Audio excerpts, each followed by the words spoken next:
la cultura de casa, ¿ok? Cada año tenemos todo el mes de junio para hablar acerca de cómo hacemos las cosas en esta casa. ¿Cuál es la cultura de esta casa? ¿Por qué nos comportamos como nos comportamos? ¿Por qué cuidamos ciertos aspectos de esta casa? Y hoy quiero hablarte de uno de los temas de la cultura de casa. Y ese primer tema del que quiero hablarte es: somos familia. ¿Amén? Dile a alguien que tenga cerca: somos familia. Dile: somos familia. Dile: pero hablando en serio, somos familia. Dile: aunque no te caiga bien, somos familia. Esta parte de ser familia es precisamente lo que hace que como cuerpo de Cristo podamos ser funcionales. Ser familia tiene que ver con tener un corazón adecuado, tiene que ver con que nuestra base es amarnos, nuestra estrategia es servirnos y nuestra meta es llegar juntos. ¿Ok? Dile al que está a tu lado: nuestra base es amarnos, nuestra estrategia es servirnos y nuestra meta es llegar juntos. Porque eso es lo que hace una familia. Aún en medio de que a muchos quizás les tocó vivir en familias disfuncionales, o quizás tú eres una familia disfuncional, o quizás no has sabido cómo ser familia, o quizás en tu familia un problema los dividió, o quizás situaciones se salieron de control y como familia no han podido volver a encajar unos con otros quizás. Pero todo esto se debe a agentes externos que hacen que la familia tenga división. Es decir, todo problema surge de una situación externa. Es como una enfermedad. ¿Ok? La enfermedad cuando llega al cuerpo, no tiene que ver con una situación de ti. Tiene que ver con agentes externos que infectan tu cuerpo. ¿Ok? Tiene que ver con lo que has ingresado constantemente a tu cuerpo, que produce una enfermedad, sea cual sea. ¿De acuerdo? Te voy a poner un ejemplo sencillo. La diabetes no se desarrolla solo porque un día te echaste una coca de 3 litros. ¿Ok? ¿Verdad que no se desarrolla así? Se desarrolla en el hábito constante de estar ingiriendo cantidades desmedidas de una sustancia llamada azúcar. ¿Ok? Y en la constancia de eso se produce una enfermedad. Pero se debe a un agente externo o a una serie de agentes externos, porque puedes encontrar el azúcar en muchas cosas. Una serie de agentes externos que estuvieron de manera constante ingresando hasta que hicieron que tu cuerpo comenzara a ser un poco disfuncional. Lo mismo pasa en la familia. ¿Cuántos aquí se pelearon alguna vez con alguno de sus hermanos? ¿Sí? Esa era la parte emocionante de ser familia, ¿no? Imagínense, yo tengo 2 hermanas, pues imagínense los pleitos, ¿no? Esa es la parte emocionante de ser familia. Y su mamá o su papá siempre gritaban: ya cálmense o los aplaco. ¿Ok? Pero se debía a discusiones de agentes externos, como que tomó algo que era tuyo, ¿no? Como que dijo algo que te ofendió. ¿Sí? ¿Vamos entendiendo? Entonces, esas discusiones surgen de una serie de cosas que van ingresando a la familia y que se van quedando ahí. Y cuando digo se van quedando ahí, me refiero a que muchas de esas cosas se van acumulando. ¿Cuántas familias se dividen en Navidad? solo porque uno de los hermanos no quiere cooperar para el pavo otra vez. ¿Y a poco no se acumuló? Porque hasta le sumamos la palabra otra vez. ¿Ok? Hay 3 palabras que a mí mi pastor me enseñó que no deben de existir en una familia o en un matrimonio o en una discusión. Nunca, siempre y todo el tiempo. ¿Ok? ¿Sabes por qué? Porque siempre en una discusión decimos, es que tú nunca. O también decimos, es que siempre es lo mismo. Es que tú siempre. Es que todo el tiempo me has tratado así o has hecho esto. Y eso pone en peligro una familia, pone en peligro un matrimonio y trae a memoria algo que sucedió en el pasado y lo hace presente. Lo cual significa o quiere decir que tu vida presente está atada a una situación de tu pasado. Y por no superar tu pasado, haces que tu presente sea tormentoso.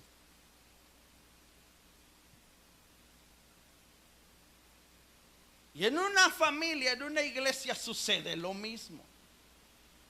La gente va acumulando cosas, va guardando cosas, y cuando se han acumulado suficientes, las saca todas. Y entonces ya no se siente parte de una iglesia, ya siente que no encaja ahí, ya siente que nadie lo quiere, todos lo odian, mejor se come un gusanito. Y entonces empieza la persona a cercenarse, es decir, empieza a cortarse del cuerpo de Cristo. ¿Ok?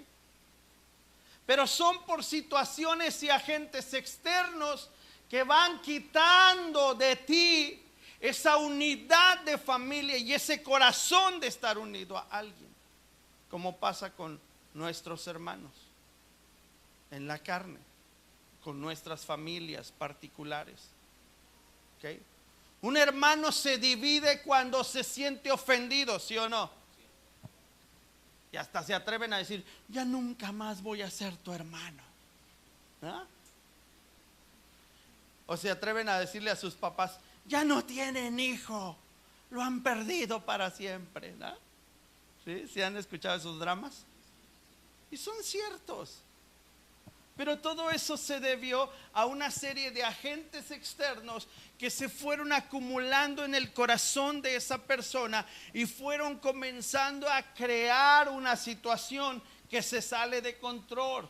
Y todo empieza con una raíz de rencor que se convierte en amargura, y la amargura se convierte en un rencor, es decir, en algo que se arraigó tanto que es difícil arrancar. ¿Ok? Dile al que está a tu lado, no seas rencoroso. Vamos a la escritura.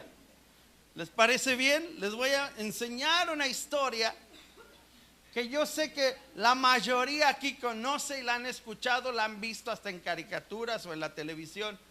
Y esa historia me llama la atención porque habla acerca de una familia que se divide por la envidia. ¿Ok? Libro de Génesis, capítulo 45.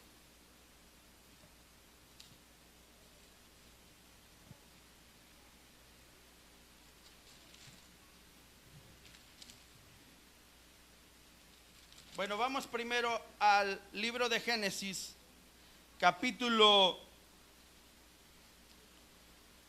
37. Libro de Génesis, capítulo 37, para que me entiendan lo que voy a explicar. ¿Ok? Génesis, capítulo 37, primero. Versículo 8. ¿Ok? Y dice así la palabra del Señor. Le respondieron sus hermanos, ¿reinarás tú sobre nosotros o señorearás sobre nosotros? Y le aborrecieron aún más a causa de sus sueños y sus palabras. Y soñó aún otro sueño y lo contó a sus hermanos diciendo, he aquí, he soñado otro sueño. He aquí que el sol y la luna y 11 estrellas se inclinaban ante mí. Y lo contó a su padre y a sus hermanos. Y su padre le reprendió y le dijo: ¿qué sueño es este que soñaste? ¿Acaso vendremos yo y tu madre y tus hermanos a postrarnos en tierra ante ti? Y sus hermanos le tenían envidia, mas su padre meditaba ¿en qué? En esto. Dice que los hermanos le tenían envidia y su papá meditaba en esto. Así que se entiende entonces que el papá de principio no estuvo de acuerdo con los sueños de José. Sin embargo, dentro de su corazón cabía la posibilidad que llegara a suceder algo como lo que decía José. Así que José tiene algunos sueños y los cuenta a sus hermanos. Y en sus sueños dice que él veía algunos racimos, unos manojos, de espigas. Y estos 11 manojos de espigas se inclinaban ante él, ante su manojo. ¿Ok? Y sus hermanos dijeron: ahora resulta que tú vas a gobernar sobre nosotros. Y después tuvo otro sueño, que es el que acabo de leer. Y dice que ahora vio al sol y a la luna inclinarse ante él. Y sus hermanos dijeron: no, ya te estás pasando. O sea, primero nos inclinábamos nosotros. Y su papá le dice: y ahora resulta que tu mamá y yo también. ¿Qué es esto que estás soñando, José? Como que te estás mal viajando, como que te echaste una torta de milanesa muy grande en la noche y esto te está sacando de quicio y estás soñando cosas que no debes de soñar. Y mira lo que dice, versículo 12: después fueron sus hermanos a apacentar las ovejas de su padre en Siquem. Y dijo Israel a José: tus hermanos apacientan las ovejas en Siquem, ven y te enviaré a ellos. Y él respondió: heme aquí. Israel dijo: ve ahora, mira cómo están tus hermanos, cómo están las ovejas, y tráeme la respuesta. Y lo envió del valle de Hebrón y llegó a Siquem, y lo halló un hombre andando errante por el campo. Y le preguntó a aquel hombre diciendo: ¿qué buscas? Y José respondió: busco a mis hermanos, te ruego que me muestres dónde están apacentando. Y aquel hombre respondió: ya se han ido de aquí, y yo les oí decir: vamos a Dotán. Entonces José fue tras sus hermanos y los halló en Dotán. Cuando ellos lo vieron de lejos, antes que llegara cerca de ellos, conspiraron contra él para matarle. Y dijeron el uno al otro: he aquí viene el soñador. Dile al que está a tu lado: si algo no soportan tus hermanos, es que tú seas más influyente que ellos.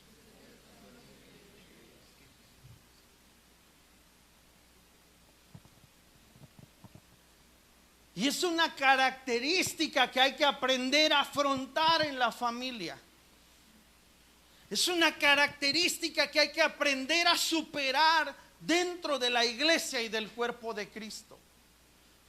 Porque como bien lo dije la semana pasada, todos tenemos un diseño diferente. Y en ese diseño diferente, no todos vamos a influir en el mismo campo. No todos vamos a tener el mismo nivel de influencia sobre los demás. No todos vamos a ejercer el mismo liderazgo. No todos vamos a tener el mismo tamaño de alcance en nuestro llamado.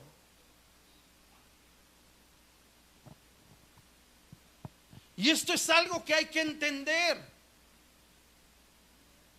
Les acabo de contar un testimonio acerca de la iglesia en García y cómo Dios está bendiciendo a la iglesia en García y cómo Dios está haciendo crecer a sus pastores. Si yo no entendiera cuál es mi posición en el reino, tendría celos de. Pero porque entiendo cuál es mi posición en el reino, si yo sirvo como un peldaño para que lleguen más alto, entonces esa es mi función y eso voy a hacer. Si son llevados mucho más alto y ejercen un nivel de influencia más grande que tú, que yo, gloria a Dios, porque ese es su diseño. Ese es su diseño. ¿Te has dado cuenta que en un equipo de fútbol no todos tienen la misma fama, pero todos juegan para ganar? Aunque uno sea el que brille. Y cuando ese mete un gol, los demás se apartan y dicen, pues que déjalo solo, que lo celebre solo. ¿Por qué celebran todos juntos? Porque la finalidad de un equipo, obtener la victoria. ¿Ya me va entendiendo? Entonces, la finalidad de Dios, cuando Dios diseña la familia, es precisamente darle la victoria a una familia. ¿Recuerdas cuando Eva comete pecado, cuando Eva toma del fruto prohibido? ¿Recuerdas lo que Dios le dice a la serpiente, la maldición que le dice? Le dice, tú la vas a herir, ¿ok? Pero ella te va a aplastar la cabeza, su simiente va a aplastar tu cabeza. No le dijo a Eva que ella misma, le dijo, tu simiente. ¿Qué quiere decir tu simiente? Tus hijos, los hijos tuyos, uno de ellos va a aplastar la cabeza de la serpiente. ¿A qué se refiere? A familia. Por si no lo habías notado.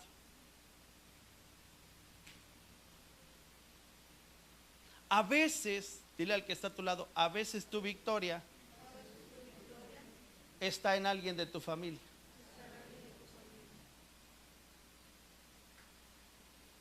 No lo puedes entender, no lo logras captar. Sin embargo, dentro de tu propia familia, quizás ahí está tu victoria. Quizás ahí está tu bendición. Pero como hay una serie de agentes que levantan una barrera, no te permiten ver dónde está tu victoria. No te permiten ver dónde está tu respuesta. No te dejan ver dónde es que Dios está obrando.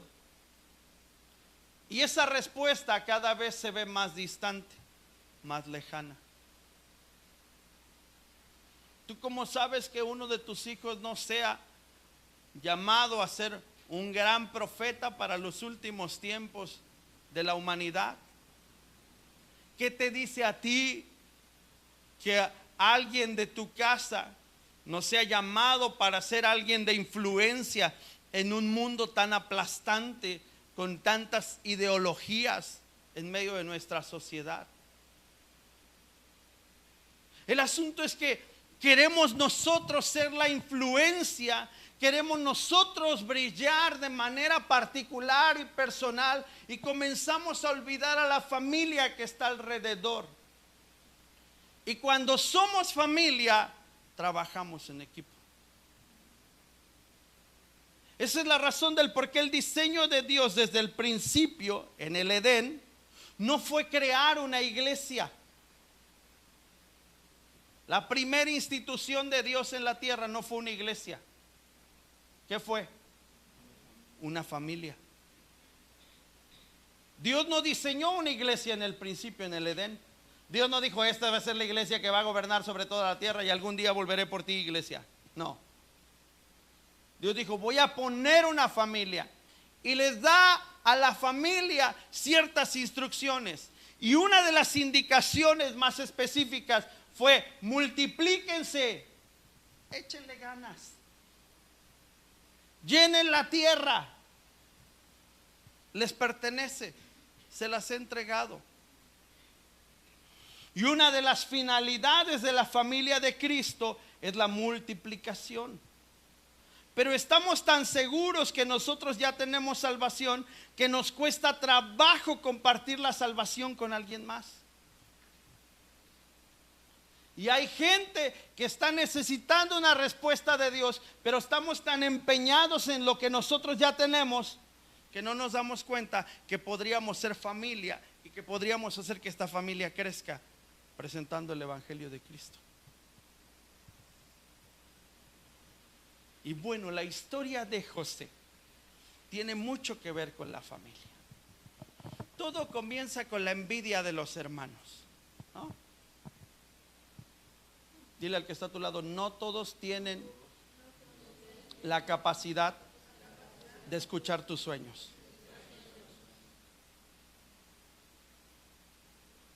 Porque no todos van a entender tus sueños. Y cuando hablo de sueños, hablo lo que Dios ha puesto en tu corazón, no las veces que te malviajas. ¿Ok? ¿Sí? Lo que Dios realmente ha puesto en tu corazón, el llamado de Dios específico, lo que Dios quiere hacer contigo. Porque hay muchos de nosotros que estamos construyendo castillos en el aire, viviendo una ilusión que realmente no es ahí donde Dios nos quiere tener. Y el sueño de Dios no tiene que ver con el simple deseo de nuestro corazón.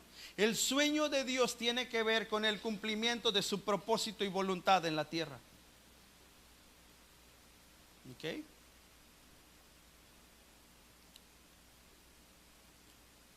Visión sin acción es una ilusión.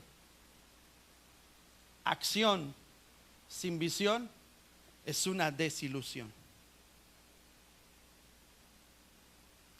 Pero visión y acción es el cumplimiento de tus metas y de tu propósito en la tierra.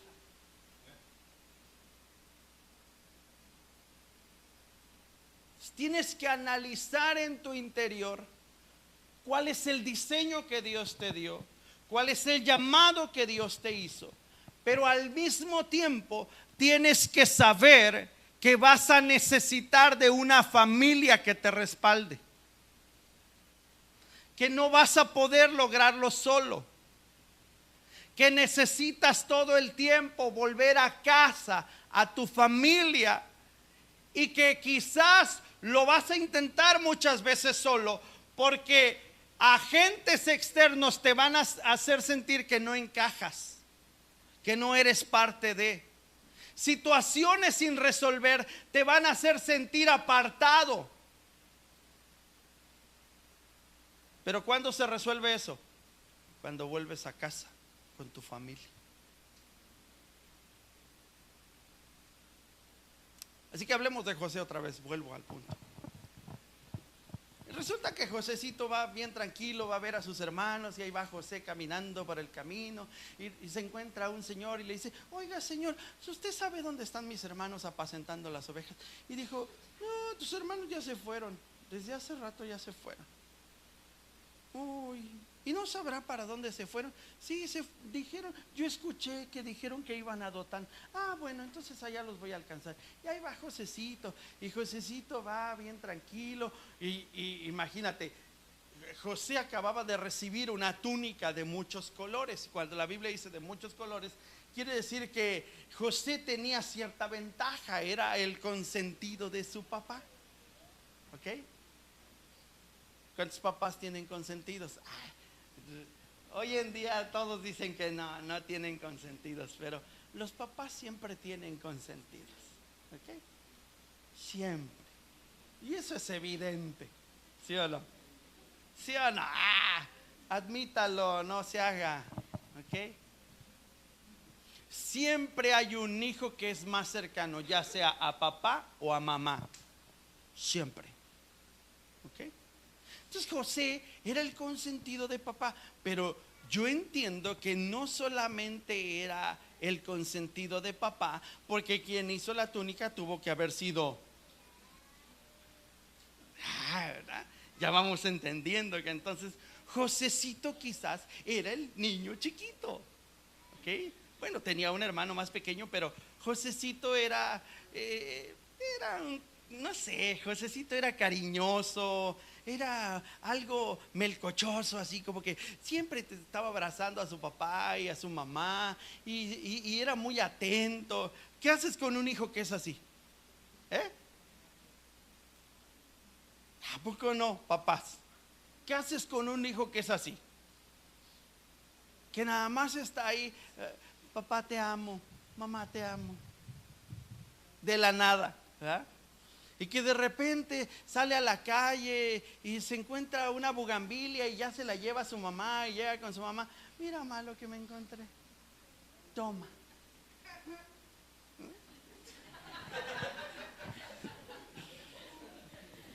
Y si pasa por el panteón, se roba un cempasúchil y te lo lleva. Es igual, es el mismo cariño.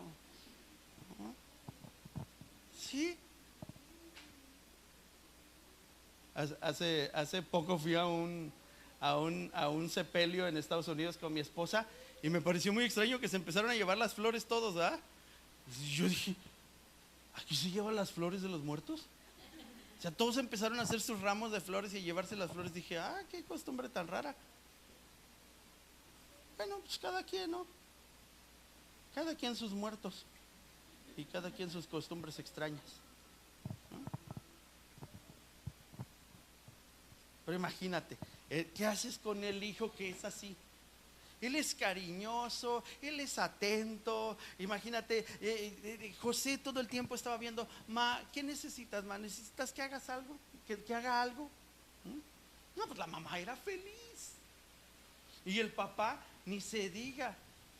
Porque tú no escuchas que cuando recibe la instrucción de ir a ver a sus hermanos y de ir nada más a observar y a traerle noticias de cómo están sus hermanos y de cómo están las ovejas, eso era lo único que iba a hacer. Tú no escuchas que José diga, no manches, estamos a 45 grados, jefe, no la hagas. Y luego caminando hasta Siquem, no hombre. Así como dicen sus hijos a veces. No, hombre, jefa, está bien fuerte el calor. Pero dile ir a jugar fútbol. No le importan los 45 grados. Amén. Aleluya, dijo mi pastor. Ponle una pelota en los pies y 45 grados a mediodía y ya estoy listo, jefa. ¿A dónde vas? Le dice la mamá, ¿a dónde vas? Pues es que tengo un partido, jefa. No quisiste ir a las tortillas aquí a 2 cuadras. Y vas a ir a correr allá pleno sol. Entonces imagina, José no es ese tipo de muchacho. José es el muchacho obediente. Que la mamá da una instrucción, el papá da una instrucción y él dice, sí, sí mamá, sí papá. Dile al que está a tu lado, José es el hijo que todos quisieran tener.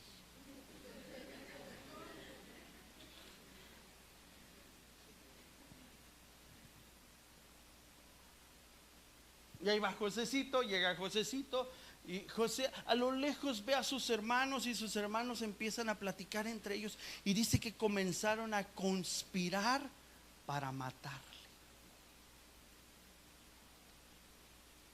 O sea, que la envidia puede llegar a hacer que tu corazón se pierda sin importarte lo que está a tu derredor. La envidia, los celos, el rencor, la amargura son cosas semejantes en cuanto a cómo te hacen cegarte y cometer actos tontos y absurdos.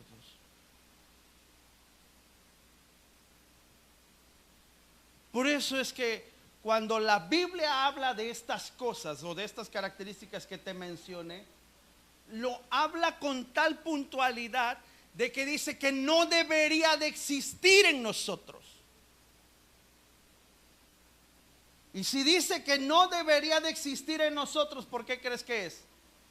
Porque eso puede hacer que todo lo que Dios ha puesto en nuestras manos se pierda, se rompa por no saberlo manejar. ¿Ok? Les he contado muchas veces un testimonio de una hermana que sobrevivió a 52 puñaladas. ¿Sí se acuerdan? Si no se acuerdan, les cuento rápido. Una hermana, cuando yo recién llegué aquí a Monterrey, en la iglesia donde nos congregábamos mi esposa y yo, Menú Dulce también, no sé si le tocó ese caso, pero esta hermana tenía un esposo y el esposo comenzó a tener celos del pastor. La hermana, una mujer respetable en la iglesia, exageradamente respetable, una mujer mayor, ya era mayor la hermana. La hermana jamás la ibas a ver faltándole al respeto a nadie y dándose a respetar ella. Una mujer muy correcta en todos los sentidos y una mujer de oración tremenda. En cierta ocasión, su esposo comenzó a tener celos porque la hermana pasaba tiempo, pasaba días en la iglesia, porque ella tenía tiempos de oración con otras hermanas amigas de ella. ¿Ok? Así que se unían a orar cada cierto tiempo. Oraciones en las que a veces ni siquiera estaba el pastor, era oración de mujeres. Pero el esposo se empezó a crear ideas en su cabeza. Y ya está con el pastor otra vez. Y de seguro el pastor a lo mejor tiene algo que ver con mi esposa. Y de seguro esto y aquello. Y cierto día este hombre llegó a casa del pastor. Yo vivía en casa del pastor. Yo vivía en esa casa. Y llegó este hombre y llegó con la ropa interior de su esposa y comenzó a lanzarla en la puerta del pastor. Y le dijo: aquí está toda su ropa, todo lo que yo le he comprado, aquí te lo dejo para que tú lo disfrutes con ella. Y todos así como que, ¿qué rollo con este cuate? O sea, ¿qué le pasa al tipo? Y en ese mismo ataque de celos, de pensar, todo estaba en su mente. Nosotros éramos testigos de que esa mujer jamás hubiese cometido un acto así. Entonces nosotros la conocíamos. Este hombre regresó, tenía un taxi, regresó a su casa, fue por un galón, un bote, fue y compró gasolina, regresó a su casa con el bote lleno de gasolina. La esposa ya estaba en su casa, tomó un cuchillo y comenzó a discutir con la esposa por los celos que tenía. Ya te fuiste a revolcar con el pastor. Y comenzó a apuñalar a su esposa. 52 veces la apuñaló. La mujer, como pudo, salió arrastrándose, ensangrentada totalmente, todo su cuerpo lleno de heridas por el cuchillo. Y la mujer, cuando salió arrastrándose hasta la puerta de su casa que daba a la calle, sus vecinos la vieron y de pronto los vecinos solamente escucharon un grito. El hombre se había bañado con la gasolina y se había prendido fuego en un ataque de celos. La mujer sobrevivió, estuvo algún tiempo internada en la clínica. Los doctores no daban crédito cómo había podido sobrevivir. La hermana todavía vive, de hecho. Esa mujer sobrevivió a todas esas puñaladas y da testimonio de lo que vivió. Pero un agente externo que entró en la mente de un hombre provocó que destruyera todo lo que tenía como familia. Pero no solo eso, él jamás se dio cuenta que al hacer eso destruyó también la vida de sus hijos, que en lugar de acercarse a Dios, se alejaron de Dios.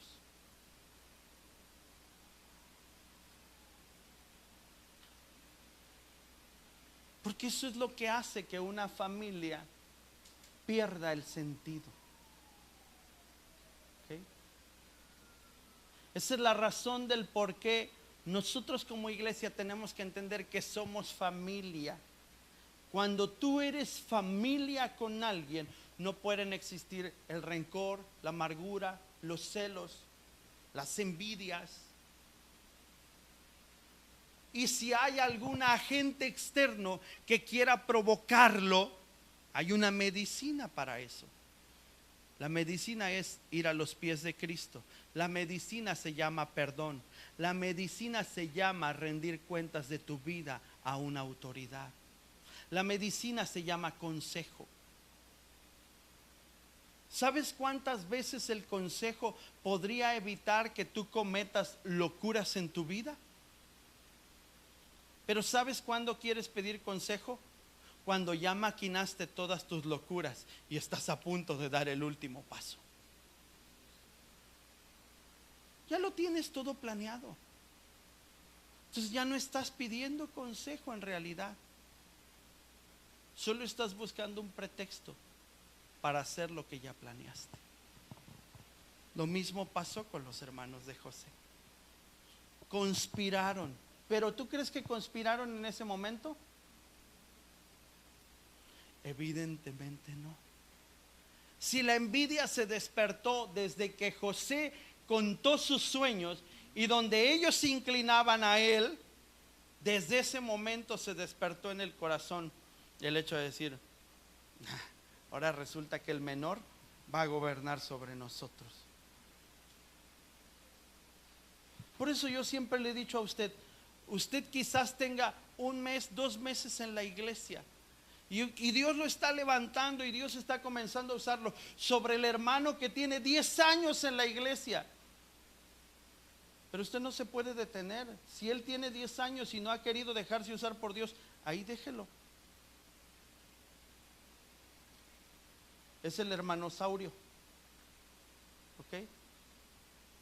Ahí se va a hacer un fósil. Usted tranquilo. Usted crezca. Sea edificado.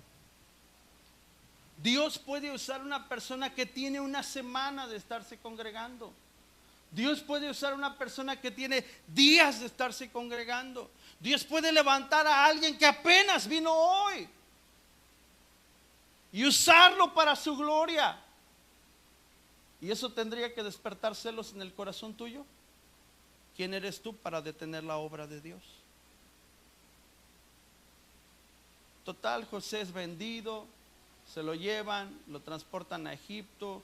José está gritando en un pozo vacío donde lo tiraron sus hermanos. José les está pidiendo: por favor, no me hagan esto, no sean así, yo qué les hice. Y José está llorando y llorando amargamente porque está viendo que sus hermanos, movidos por la envidia, están a punto de cometer una locura. Uno de sus hermanos parece ser que agarró la onda y dijo: no, no lo matemos, pobrecito, vamos a dejarlo vivir, mejor vamos a venderlo. Parece que es más buena onda venderlo que matarlo, pero es casi lo mismo. ¿Qué? ¿O no acaso la Biblia dice que cuando hablas mal de alguien califica como homicidio?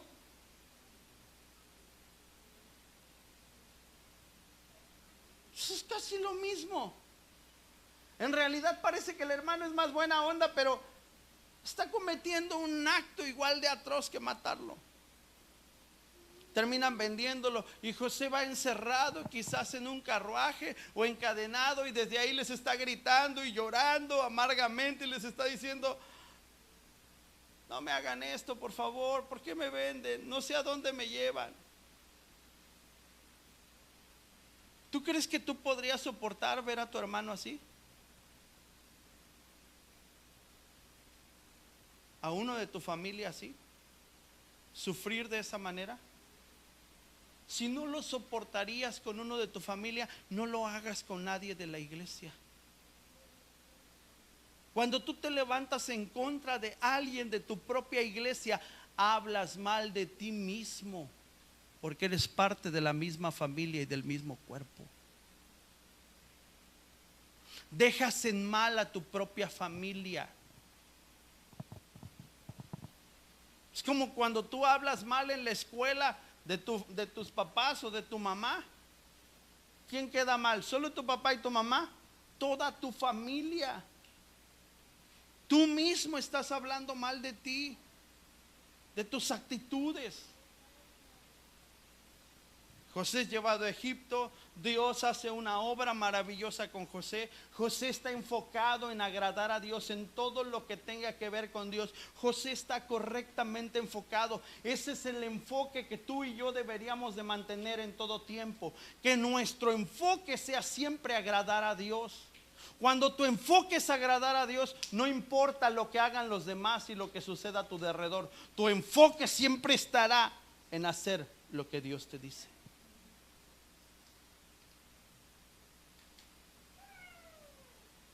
Ahí está tu enfoque. ¿Te imaginas si un pastor hiciera caso a todo lo que se dice alrededor de él? ¿Tienes una idea de qué pasaría si comenzamos a hacer caso? Yo te voy a decir una idea real de este año. ¿Ok? 80% de los pastores renuncian a ser pastores. 20% de los pastores se suicidan por permitir que agentes externos vengan a su mente y a su corazón. Prefieren quitarse la vida.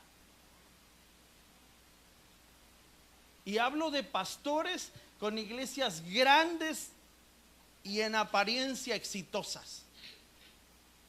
El último de ellos se suicidó el año pasado con una iglesia en Estados Unidos, pero muy grande la iglesia.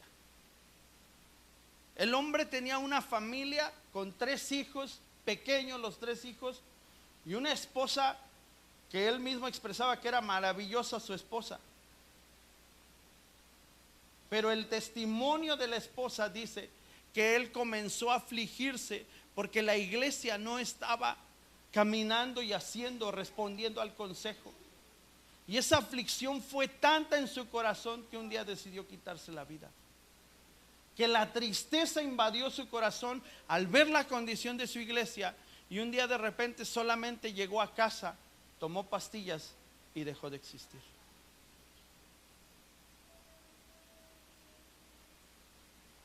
¿Sabes qué es lo peor? Que la iglesia empezó a razonar y a pensar: si es cierto, yo noté esto del pastor, si es cierto, yo lo vi triste, pero ¿qué hiciste?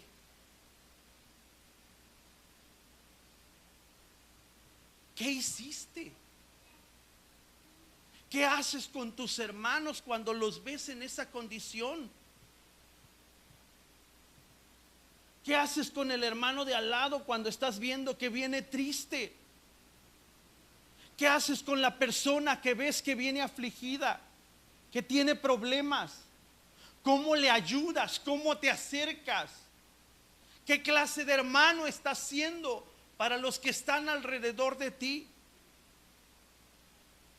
¿Qué influencia estás trayendo para ellos? ¿O eres el hermano que riega los chismes, que solo habla de lo que no le parece, pero que no tiene soluciones?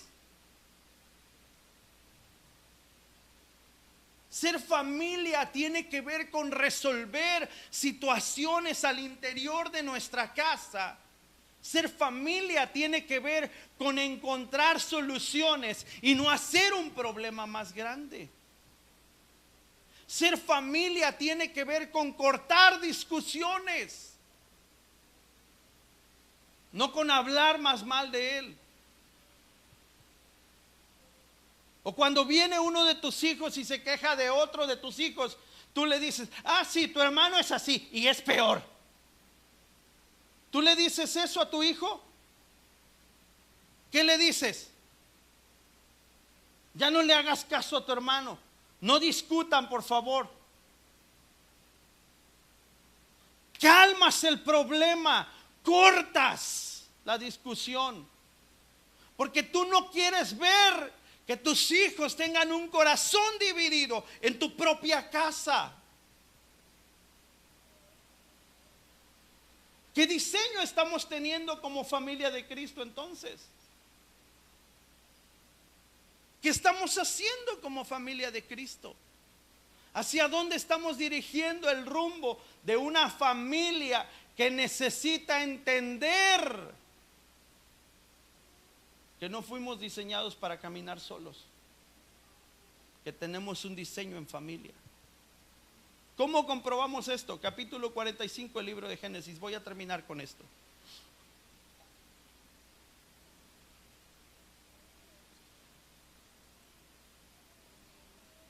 Hubo un hambre en la tierra, los hermanos de José estaban padeciendo porque no se daban las cosechas, había una sequía impresionante. Génesis capítulo 45.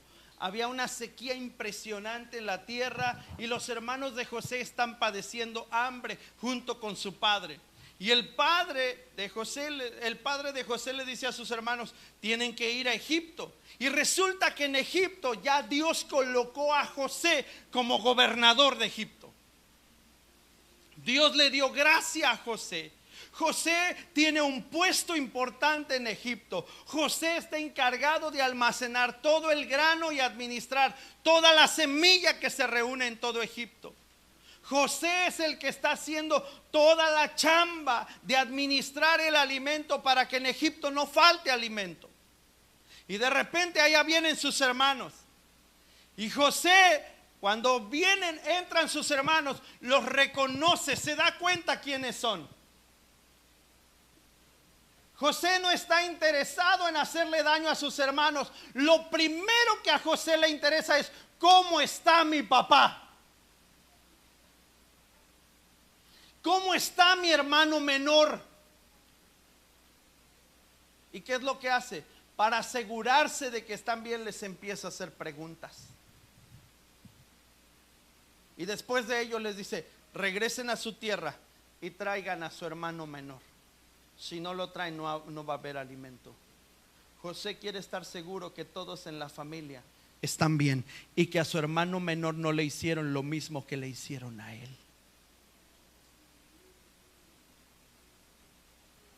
No lo mandó a traer solo porque sí, porque extrañaba a su hermano menor. José quiere estar seguro de que su hermano menor no tuvo la misma suerte que él y que todavía está con su padre. ¿Te das cuenta cuál es el diseño de familia? Mira lo que dice capítulo 45 de Génesis. No podía ya José contenerse delante de todos los que estaban al lado suyo, y clamó: haced salir de mi presencia a todos. Y no quedó nadie con él al darse a conocer José a sus hermanos. Entonces se dio a llorar a gritos. ¿Cómo se dio a llorar? A gritos. Y lo oyeron los egipcios y oyó también la casa de Faraón. Y dijo José a sus hermanos: yo soy José, ¿vive aún mi padre? Y sus hermanos no pudieron responderle porque estaban turbados delante de él. Entonces dijo José a sus hermanos: acercaos ahora a mí. ¿Para qué? Para que me vean bien. Y ellos se acercaron y él les dijo: ¿cómo? Yo soy José, vuestro hermano. ¿Qué? Espera, José está batallando con un agente externo que quiere provocar que lo primero que tengan sus hermanos sea un reclamo. Parece ser que José les va a reclamar. Parece ser que José todavía guarda algo en su corazón. Y es el momento preciso para decirles: hijos del maíz, ustedes me vendieron. Ahora me las van a pagar todas. Porque eso es lo que cualquier ser humano sin el Espíritu Santo haría. Pero José tiene sobre su vida la gracia de Dios. Y mira lo que empieza a pasar. Ahora pues, no os entristezcáis, ni os pese haberme vendido acá. Hasta ahí parece que el reclamo sigue. Pero todo cambia cuando José cambia sus palabras. Y hay un punto y coma ahí, lo cual quiere decir que hubo un silencio. Quizás José quería seguir reclamando, pero algo en su interior le decía que había un propósito mayor por el cual él estaba en Egipto. Algo en su interior le hacía saber que todo había valido la pena. Que ser aborrecido por sus hermanos había valido la pena. Que ser vendido por sus hermanos había valido la pena. Que ahora en sus manos estaba poder restaurar a su familia, aún a pesar de todo lo que le habían hecho. Y José cambia sus palabras en ese momento. Después de ese silencio, José dice: porque para preservación de vida me envió Dios delante de vosotros. En otras palabras les dijo: de nuestra casa nadie va a morir de hambre. Aún sobre el dolor que todavía llegara a sentir, José puso por encima de eso el propósito de Dios. Y eso fue lo que lo llevó al perdón y a traer sanidad a su corazón y al corazón de su familia. Eso es ser familia. Pues ya ha habido 2 años de hambre en medio de la tierra, y aún quedan 5 años en los cuales ni arada ni ciega. Y Dios me envió delante de vosotros para preservaros posteridad sobre la tierra y para daros vida en medio de gran liberación. Así pues, no me enviasteis acá vosotros, sino Dios, que me ha puesto por padre de Faraón y por señor de toda su casa y por gobernador en toda la tierra de Egipto. Daos prisa, ir a mi padre y decirle: así dice tu hijo José, Dios me ha puesto por señor de todo Egipto, ven a mí, no te detengas.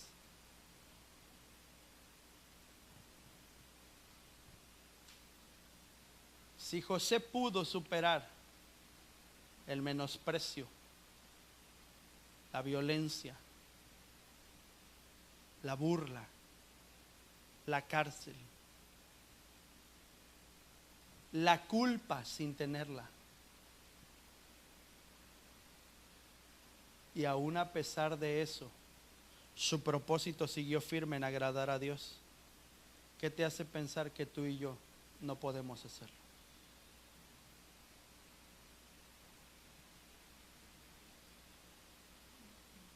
Si tú lees bien la historia de José, te vas a dar cuenta que José nunca buscó tener la razón.